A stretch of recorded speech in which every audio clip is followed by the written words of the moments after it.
जो होपोनो प्रेयर है वो बहुत पुरानी प्रेयर है। जो इसकी 4 फ्रेजेस जो फेमस हुए थे वो एक्चुअली में इसलिए फेमस है क्योंकि इसमें कंट्रीब्यूशन मौलाना डॉक्टर ह्यूलन और बुक्स वगैरह इन सब का बहुत कंट्रीब्यूशन रहा है। लेकिन इससे पहले जो ये 4 फ्रेजेस थे, एक्चुअल में इनसे पहले इट इज़ डन भी बोला जाता था।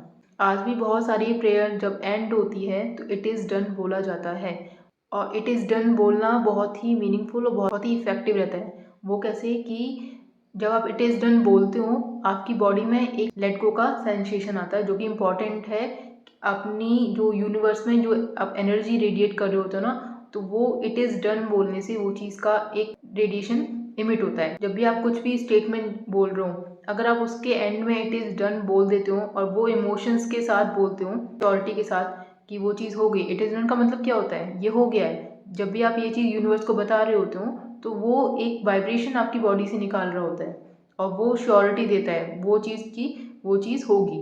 तो जब भी आप कुछ भी, अगर आप कोई एक्टिविटी कर रहे हो कोनो से रिलेटेड, कोई प्रेयर बोल रहे हैं, तो आप लास्ट में इट इज़ डन भी इंक्लूड कीजिए। जो 4 फ्रेजेस हैं वो तो इम्पॉर्टेंट है ही कि जब भी आप प्रेयर बोल रहे हो तो आप लास्ट में it is done, it is done, it is done ज़रूर बोलिए, क्योंकि ये आपको अपने अंदर से एक लेट गो वाला सेंसेशन बनाने में हेल्प करेगा।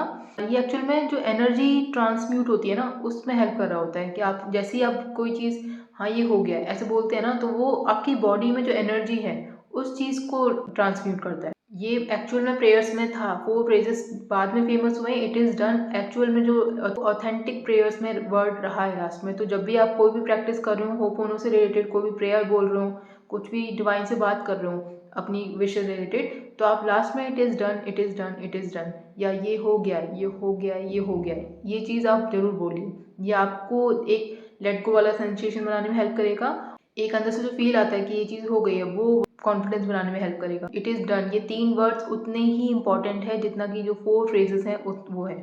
तो आपको इक्वल ही इंपॉर्टेंस दे के चलनी है। जब भी आप कुछ भी आप प्रे कर रहे हो, कुछ भी आप डिवाइन से अपने मन में बात कर रहे हो, it is done, it is done, it is done, ये हो गया है, ये हो गया है, ये हो गया है, आप बोलो ये चीज़, ठीक है। तो ये आपके लिए इंपॉर्टेंट पॉइंट था, ये आप इसको अपनी हर एक्टिविटी में इंक्लूड कीजिए।